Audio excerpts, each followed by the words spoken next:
Muy buenas tardes a todos, bienvenidos al nuevo culto de las iglesias Pleno Evangelio de Barcelona y de la iglesia Ebenecer en Santa Perpetua de la Moguda.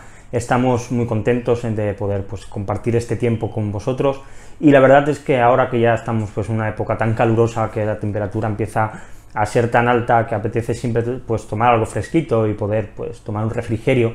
La verdad es que cuando pensamos que quizá en los cultos y en ir a la iglesia y todo esto a veces se nos puede hacer un poco cuesta arriba, pero creo que es vital, primero, que nuestro tiempo devocional es nuestro refrigerio para nuestra alma, para nuestro espíritu, nuestro tiempo de estar con Jesús, pero también cuando nos juntamos, ya sea presencialmente, ahora que también podemos, o incluso online, porque es el momento en el que juntos, como la esposa de Cristo, nos tomamos de Él, nos refrigeramos y tomamos aliento y fuerza. Así que te animo a que durante el verano también sigas reuniéndote allí donde lo hagas, y que ahora esta tarde también sea un refrigerio para nuestra alma y para nuestro espíritu. Si te parece, vamos a hacer una oración presentando todo este tiempo y luego pasamos a tener un rato en el que vamos a poder cantar, en el que vamos a poder orar desde casa y más adelante la palabra también. Señor, te damos muchas gracias porque podemos acercarnos a ti, porque tú eres un Dios bueno, Señor, porque en ti encontramos el refrigerio que nuestra alma necesita, encontramos todo lo que nuestro corazón, Señor, nuestro espíritu necesita para estar vivo, para alimentarse, Señor, y en esta tarde queremos rendirte culto, queremos rendirte adoración, queremos alabarte, y queremos, Señor, que tener un tiempo en el que podamos, Señor, dejar bien claro que tú eres nuestro Rey, que tú eres nuestro Señor, que tú eres el Dios verdadero, Señor, pero también por medio de la palabra que tú hables a nuestra vida, hables a nuestro corazón, Señor, y traigas refrigerio a ella, dándonos aquello que necesitamos, Señor, para seguir creciendo y para seguir santificándonos y pareciéndonos más a ti, Señor. Así que te presentamos todo lo que vamos a hacer para que sea de tu agrado, para que tú quedes en buen lugar, Señor, y que tú seas muy bendecido. Amén. Como he dicho, damos paso al grupo de alabanza y vamos a cantar desde casa, vamos a orar, vamos a bendecir el nombre del Señor y luego volveremos para tener también una meditación en la Biblia.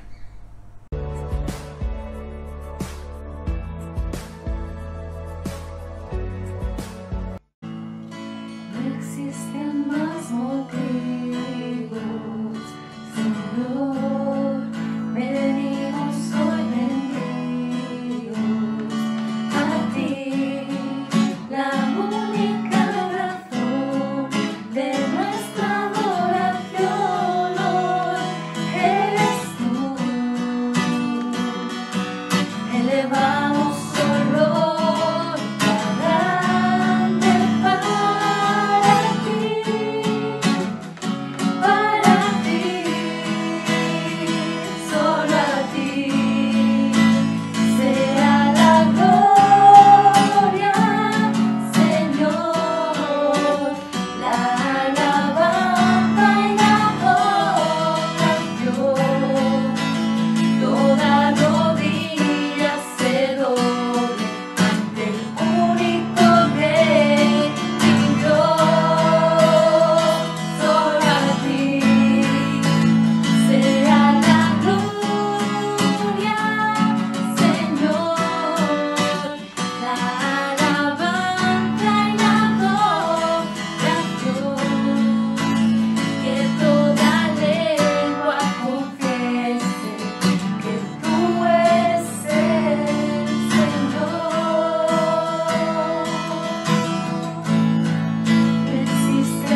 Mi Cristo, mi Rey, nadie es como tú.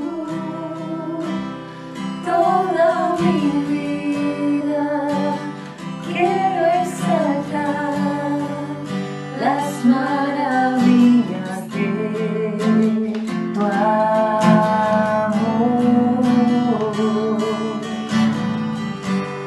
Consuelo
Muy bien, pues vamos a seguir adelante y ahora vamos a tener, como he dicho antes, un tiempo en el que vamos a meditar en la Biblia y te quiero invitar pues a que me acompañes en una oración presentando nuestro corazón para que Dios pues me ayude a hablar lo que la Biblia explica y también que el Espíritu Santo hable en nuestros corazones. Señor, te damos muchas gracias por tu palabra, Señor, y gracias porque en ella te podemos conocer, en ella podemos contemplarte, Señor, en ella cuando la leemos nos enamoramos de ti. Y queremos que en esta tarde tú, Señor, obres en nuestra vida, que tú hables a nuestro corazón, Señor, que tú reveles pecado quizá que haya oculto, y que todo lo hagas, Señor, para tú ser glorificado. Así que en esta tarde habla a nuestra vida porque lo necesitamos, Señor. Necesitamos que tú sigas revelándote, Señor, que sigas enamorándonos, y que, Señor, sigamos creciendo, pues cambiando cosas, Señor, y también pues tomando compromisos y siguiendo adelante. Así que te damos muchas gracias por tu palabra, Señor, y por este tiempo que vamos a tener ahora. Amén. Amén. Pues estamos, como dijimos, siguiendo esta serie de quién es Jesús, con estas frases que Jesús dijo, comenzó diciendo yo soy, recordando este gran yo soy que se presentó en Éxodo, en aquella zarza ardiente que no se consumía por medio de Dios cuando habló a Moisés. Y hoy esta es la tercera semana que hacemos de esta serie y vamos a leer en el capítulo número 6 de Juan, los versículos del 51 al 60. Dice así: yo soy el pan vivo que descendió del cielo. Si alguno comiere de este pan, vivirá para siempre. Y el pan que yo daré es mi carne, la cual yo daré por la vida del mundo. Entonces los judíos contendían entre sí, diciendo: ¿cómo puede éste darnos a comer su carne? Jesús les dijo: de cierto os digo, si no coméis la carne del Hijo del Hombre y bebéis su sangre, no tenéis vida en vosotros. El que come mi carne y bebe mi sangre tiene vida eterna, y yo le resucitaré en el día postrero, porque mi carne es verdadera comida, y mi sangre es verdadera bebida. El que come mi carne y bebe mi sangre, en mí permanece, y yo en él. Como me envió el Padre viviente, yo vivo por el Padre. Asimismo, el que me come, él también vivirá por mí. Este es el pan que descendió del cielo, no como vuestros padres comieron el maná y murieron. El que come de este pan vivirá eternamente. Estas cosas dijo en la sinagoga, enseñando en Capernaum. Al oírlas, muchos de sus discípulos dijeron: dura es esta palabra, ¿quién la puede oír? Solamente por ponernos rápidamente en contexto, porque nos va a ayudar a entender por qué Jesús dice estas palabras. En el capítulo 6, Jesús estando cerca de la Pascua, y este es un detalle que más adelante veremos por qué era importante ese momento. Él está en Galilea, y se marcha con sus discípulos a la montaña. Llega la gente a escucharle hablar, se está haciendo ya de noche, y Jesús coge 5 panes, coge 2 peces que un muchacho le trae, y con esto alimenta a 5.000 personas. Al día siguiente, después de una gran tormenta, en la cual pues pilla a los discípulos en medio de la travesía por la noche, Jesús se encuentra con ellos caminando por el mar, llegan a la otra orilla, y hay unos cuantos judíos que van en busca de Jesús. Y ellos realmente no tenían demasiado interés en Jesús, sino que tenían interés en que Jesús era alguien que daba comida, en alguien que daba pan. Y allí Jesús se revela como el verdadero pan que ha descendido del cielo. Y el texto de hoy, la verdad es que es un texto difícil. Para nosotros en el año 2021 que estamos, es un texto que quizá puede ser difícil de comprender, porque realmente no tiene nada que ver con nuestra cultura. Pero Jesús vivía en una época, y esto es lo que tenemos que entender, en el que los sacrificios eran algo habitual, donde comer comida y beber sangre sacrificada a los ídolos era algo habitual, donde incluso habían sacrificios humanos que se daban, y había gente que bebía la sangre de esos sacrificios como honor a sus dioses. Así que algo que para nosotros quizás es muy chocante, para los judíos que estaban escuchando a Jesús no lo era tanto. Jesús estaba hablando de cosas que ocurrían, no sé si todos los días, pero habitualmente en aquel tiempo. Y justo con esta idea empezamos el versículo 51, con esta frase maravillosa: yo soy el pan vivo que descendió del cielo. Si alguno come de este pan, vivirá para siempre. Y el pan que yo daré es mi carne, la cual yo daré por la vida del mundo. Jesús se está presentando con esta frase, con el yo soy, con el Yahvé, con el gran yo soy. Está utilizando las mismas palabras que que él utilizó para presentarse a Moisés. Y lo está haciendo como el verdadero pan del cielo.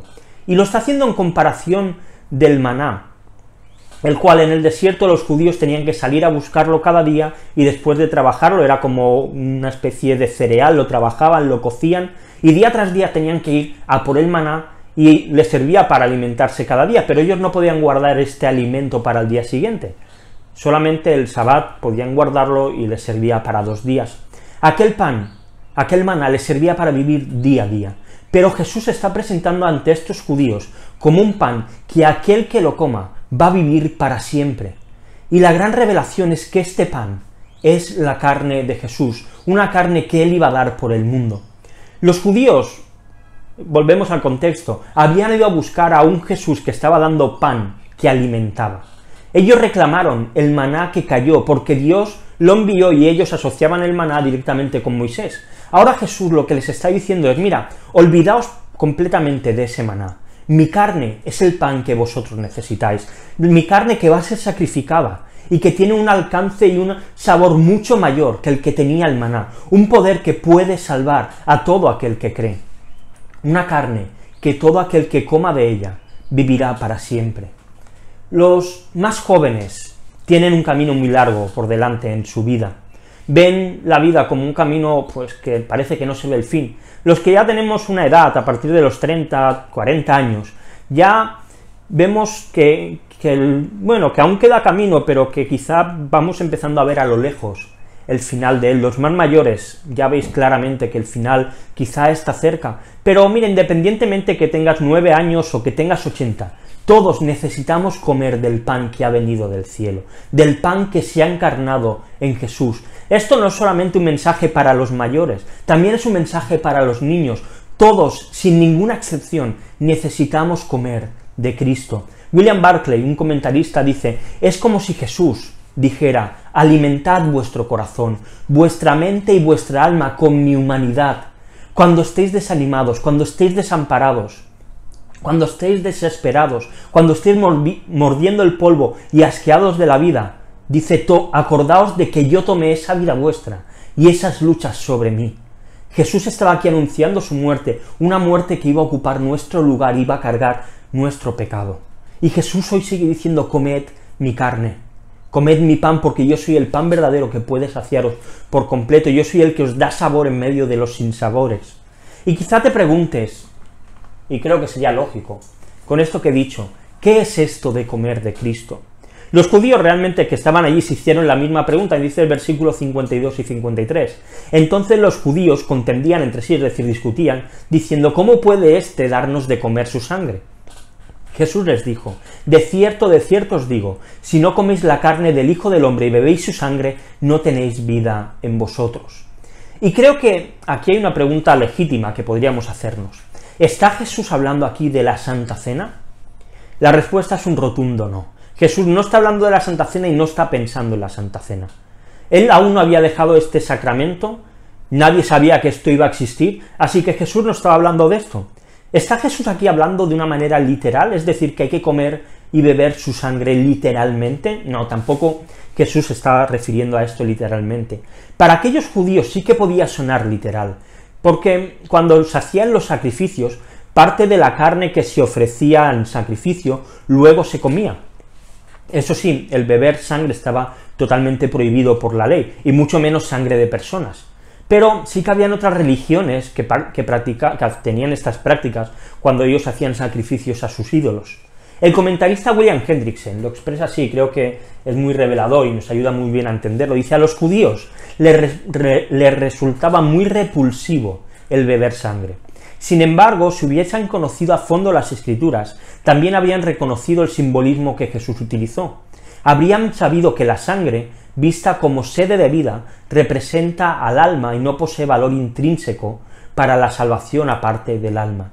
Hoy en día, el catolicismo sí que toman de manera literal este texto, y cuando ellos comulgan, ellos creen que realmente la hostia se convierte en la carne de Jesús y el vino se convierte en su sangre. Así que de esta manera, cada vez que ellos lo que hacen es crucificar una y otra vez a Jesús. Nosotros, y ahora sí que hablando de la Santa Cena, entendemos que el pan y el vino que tomamos solamente son símbolos, y aunque es verdad que el acto de la Santa Cena tiene un cargado carácter espiritual y tiene consecuencias hacerlo mal y también hacerlo bien, en ningún caso nosotros creemos que Cristo está siendo crucificado de nuevo. Jesús ha sido crucificado una vez y para siempre. Y es que Jesús aquí está hablando de algo superior que todo esto. Es algo más grande que la Santa Cena, y es algo mayor que los sacrificios. Además es el resultado de tener vida en nuestro interior. Jesús está hablando de tener fe.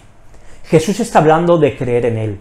Jesús está hablando de confiar en que el sacrificio que Él hizo es suficiente para perdonar nuestros pecados. Nadie se salva por tomar la Santa Cena. Nadie se salva por ser bautizado. Si no, lo que haríamos es que todo el mundo tomara la Santa Cena y todo el mundo se bautizase.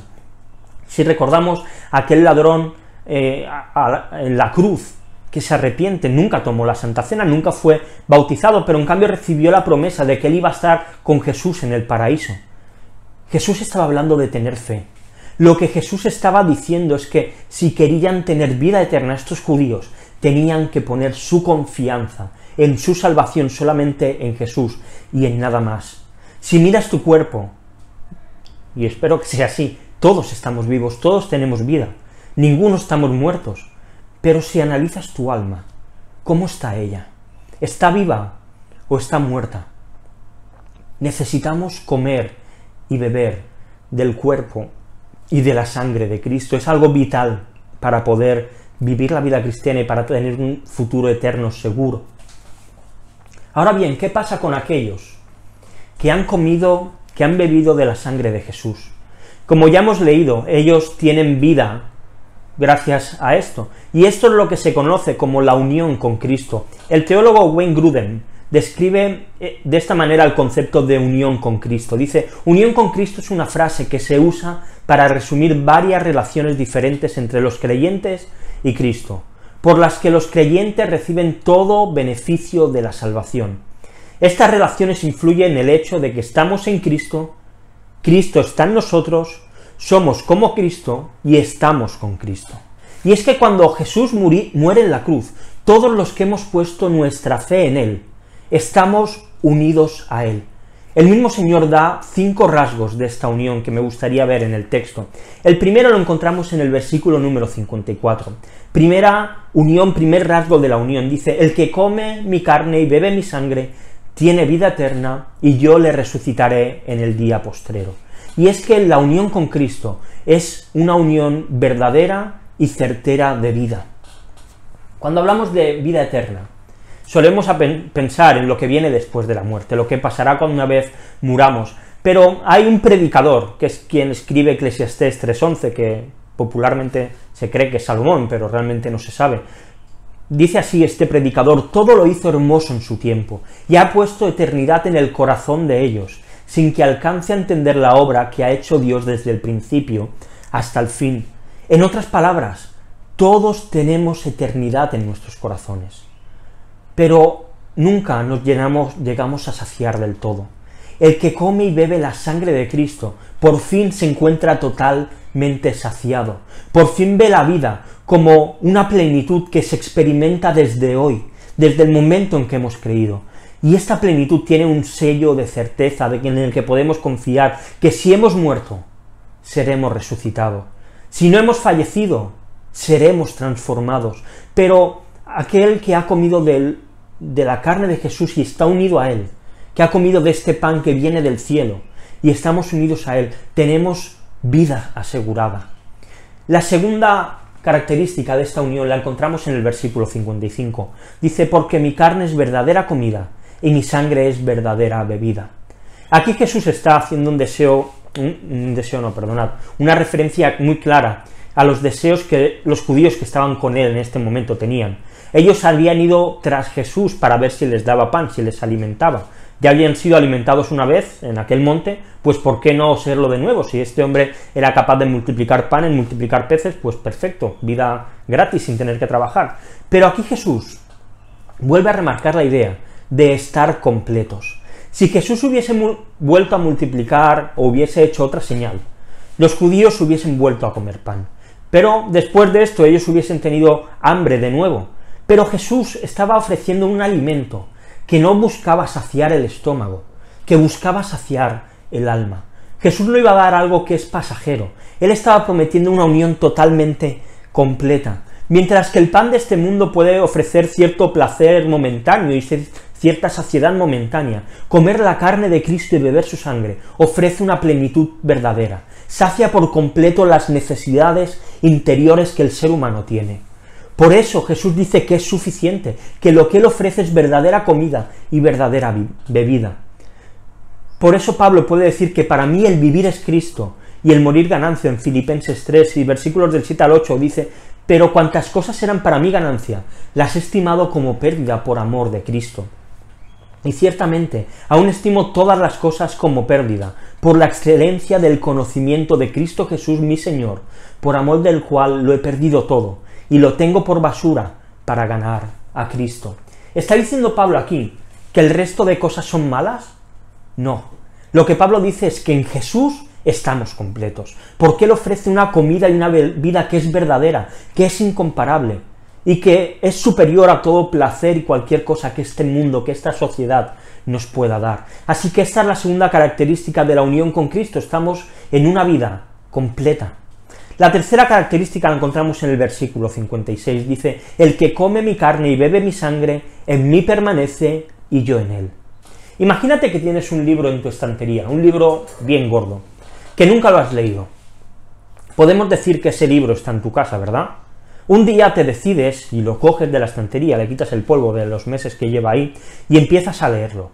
La trama te engancha, los personajes ves cómo se van desarrollando, conforme lees quieres saber más y más y más, y cuando lo acabas de leer, lo único que quieres es que el autor saque la segunda parte, con los mismos personajes, pero con otra trama, para poder seguir viviendo las aventuras que has vivido en esta. Al principio el libro estaba en tu casa, pero ahora el libro está en ti. Lo has interiorizado, quizá incluso hayas sacado lecciones, hayas aprendido cosas de ella, y ahora ese libro forma parte de ti, forma parte de tu conocimiento, de tus experiencias, de tu vida. Jesús lo que les estaba diciendo es: si coméis y bebéis mi sangre, esto no va a ser algo momentáneo. Jesús está diciendo: nos vamos a ir fundiendo, nos vamos a ir uniendo, yo voy a estar en vosotros, y vosotros vais a estar en mí. No va a ser algo de un día que se va a olvidar, va a ser algo permanente. Aquí también se hace evidente la seguridad que podemos tener de la salvación. El que realmente ha puesto su confianza en Jesús, en su sacrificio, el que ha saboreado con su fe a Cristo, este va a permanecer para siempre. Jesús les estaba diciendo: deja de pensar en mí como un concepto teológico, deja de pensar en el Mesías como un concepto del Antiguo Testamento. Saboréame, gústame, cómeme, siente cómo lleno tu interior. Y creo que esto es lo que nosotros también necesitamos hoy en día. La teología y el conocimiento, hay gente que lo desprecia, y es algo fundamental. Por medio de ellas, porque conocemos a Jesús. Todos somos teólogos. Cuando leemos la Biblia, al final la interpretamos y creamos nuestra teología. Es de la manera en que conocemos a Cristo. Pero todo el conocimiento no sirve de nada si no comemos de Jesús, si no produce una unión permanente en Él y Él en nosotros. Cuando lo hacemos, nosotros nos convertimos en alguien como Él. Nos hacemos de la misma manera que Él es. Pensamos como Él piensa, amamos lo que Él ama, odiamos lo que Él odia, y empezamos a vivir con los mismos deseos y los mismos objetivos de Jesús.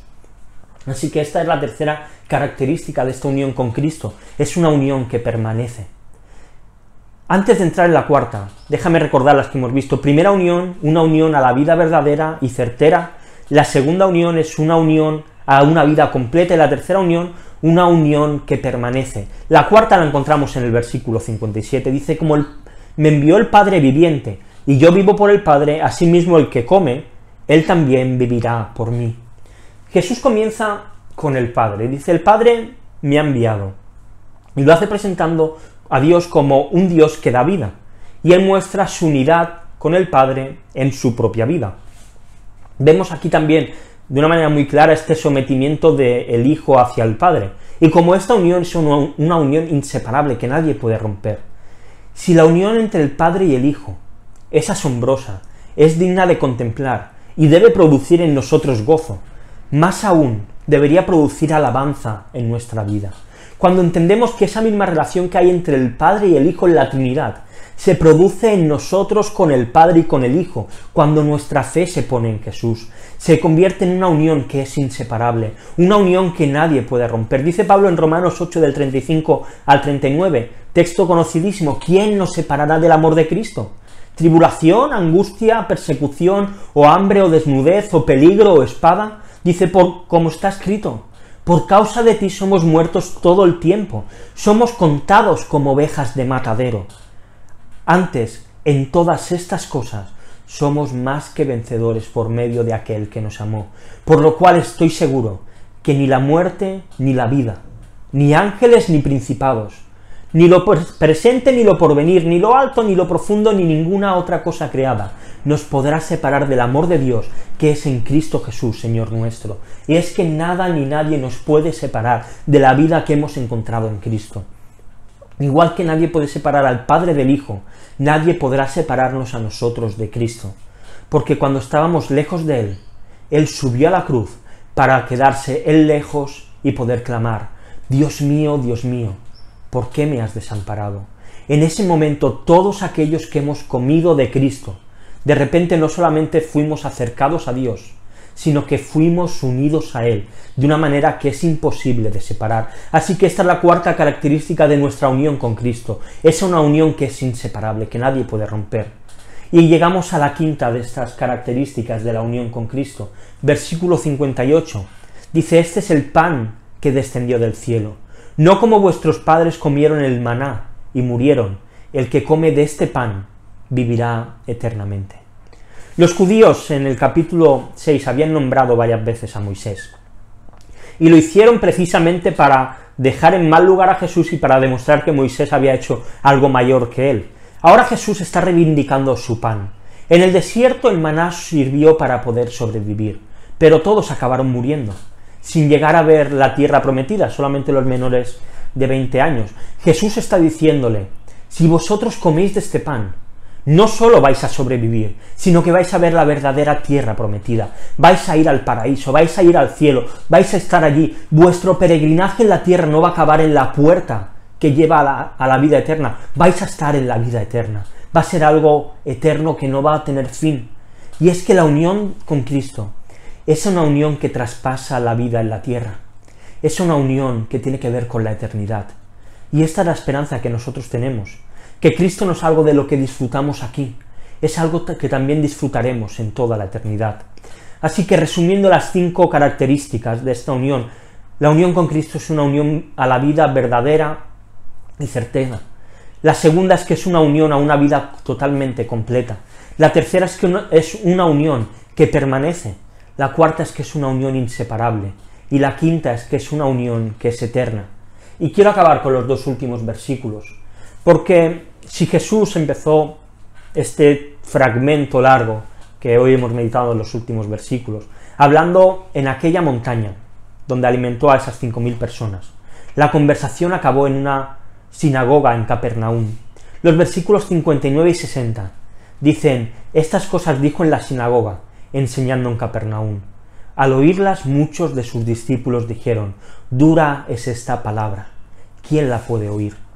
Había muchos que estaban allí siguiendo a Jesús, que se habían convertido en sus discípulos, que le seguían por su enseñanza. Y como decía al principio, y aquí es donde vemos la importancia de la Pascua, en aquel momento, en aquel tiempo, los corderos iban a ser sacrificados. Ellos iban a comer pan sin levadura, iban a beber varias copas de vino, recordando el momento en que Dios libró a Israel de Egipto. Ellos tenían muy en mente, tenían muy claro este sacrificio y su significado. Jesús les estaba anunciando que el Cordero definitivo estaba llegando y que ellos tenían que comer de él. Pero sus corazones estaban duros y estaban ciegos. Y por lo tanto, estas palabras para ellos se convirtieron en palabras duras de oír. Y hubo muchos que abandonaron. Hubo muchos que dejaron de seguir a Jesús. Y mira, quizá para algunos de los que escucháis, estas palabras también puedan parecer duras, pero la invitación es clara, para adultos y para niños que también pueden estar viendo. Necesitamos comer y beber el cuerpo y la sangre de Jesús. necesitamos poner nuestra fe en Él, necesitamos saborearlo diariamente, necesitamos alimentar nuestra alma y nuestro espíritu de Él, porque cuando lo hacemos, lo que hacemos es unirnos a Él. Cuando lo hacemos, recibimos vida verdadera. Cuando lo hacemos, recibimos una vida que está completa. Cuando lo hacemos, tenemos una vida que permanece. Cuando lo hacemos, recibimos una vida que es inseparable de Dios. Cuando lo hacemos, recibimos vida eterna. Cuando lo hacemos, nos unimos a Cristo. Nos fusionamos con Él, su naturaleza se convierte en nuestra naturaleza, su perfección se convierte en nuestra perfección, su santidad se convierte en nuestra santidad, nuestro corazón se convierte y empieza a ser como el corazón de Jesús, una unión que da vida. Así que come y bebe de Cristo, no dejes pasar el tiempo, no dejes pasar los días, hoy es el día en que tenemos que alimentarnos y comer del pan verdadero, del pan que ha venido del cielo, porque su pan es verdadera comida y su sangre verdadera bebida. Vamos a orar. Señor, te damos muchas gracias porque por medio de confiar en ti, por medio de tu sacrificio en la cruz, nosotros hemos sido reconciliados contigo y con el Padre. Y ahora, Señor, hemos encontrado una salvación tan grande, una salvación tan maravillosa, Señor, y ahora estamos unidos a ti. Ayúdanos a disfrutar de esta unión, de esta vida completa, de esta vida plena, de esta vida segura. Haznos como tú, Señor, transforma nuestras vidas, revela el pecado de nuestro corazón y sigue transformándonos hasta el día en que te veamos y seamos tal y como tú eres, Señor.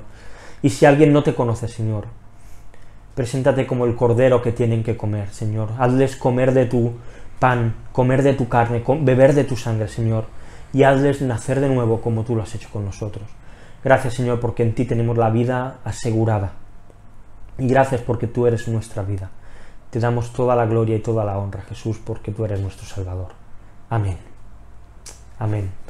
Pues lo vamos a dejar aquí, nos vemos muy pronto, esperemos que en la iglesia y si no, en el siguiente culto online. Un abrazo muy grande. Hasta luego.